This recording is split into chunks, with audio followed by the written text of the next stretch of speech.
After I became Muslim, I bought a bus ticket where I could go anywhere in America for 2 months.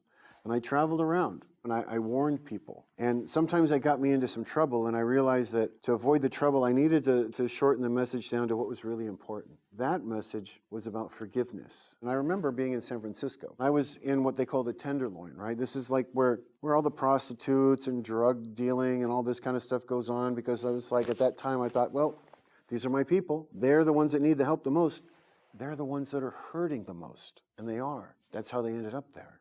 So I was down there. I felt sort of like the crazy man holding the sign, you know, the end is near kind of a thing. I mean, I felt a little like that. But I was standing there saying, forgiveness is healing.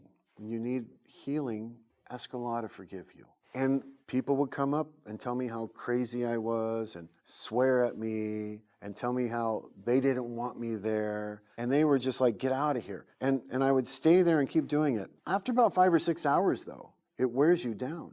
And I remember going, you know, this is stupid. What are you doing? You are crazy. They're right. You're standing here talking about God to these people. They don't care about God. What are you? Get out of here. And it was at that moment, the first day, I turned around and there was this little old lady standing there, and she's like, thank you. Thank you for what you're doing. And it was like, okay, Allah, right? I was ready to walk away, and you put somebody there to encourage me when I needed encouragement. I understand that was you. And the next day I was back doing it again. And the same thing happened. 5 or 6 hours into this, I'm going, you know, that was just an old lady. That wasn't God, right? That was not a sign. Don't be stupid.